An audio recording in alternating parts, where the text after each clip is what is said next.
Akmal Mirzo akamizni videosini ko'rib juda ta'sirlandim. Haqiqatan opamiz ham juda mahorat bilan rol o'ynagan.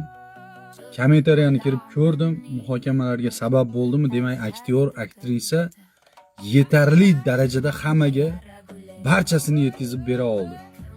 Men qoyil qoldim. Malades, ijodiylarga omad, zafarlar tilab qolaman. Faqat bu o'zimning shaxsiy fikrim.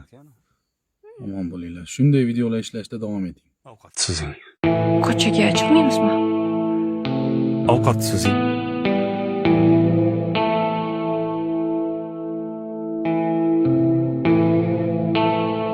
Bo'larkanmi shunaqa o'tirsak? Ustimdan kulyapsizmi? Yo'q. Kulmayman. Juda ham jiddiyman. Atringizni nomi nima? Docha Gabana. Agar hozir ko'chaga chiqamiz demaganimda sizdan yog' hidi kelayotgan bo'lardi. Men uchun hech sepmagansiz atir. Namuncha bo'yanyapsiz. Kim uchun shuncha harakat? Yoningizda chiroyli bo'lib yuray dedim-da.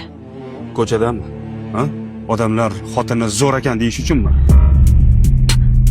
Axir ayol kishiman. Ko'chaga chiqqanimda o'zimga qarab chiqishim kerak-ku. Ko'chaga chiqayotganingizda o'zingizga qarab chiqishingiz kerak. Lekin ko'chadagilarni o'zingizga qaratishingiz kerak emas. Ko'chaga kiyadigan nechta kiyimingiz bor? Ko'p. Uyga kelgan nechta kiyimingiz bor? Uyda kiyadigan kiyimingiz yo'q.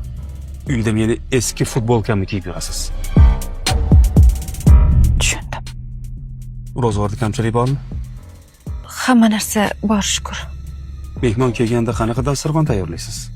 To'kib, Unda men hozir ko'chaga chiqib, 1 soatdan keyin mehmon bo'lib kelaman.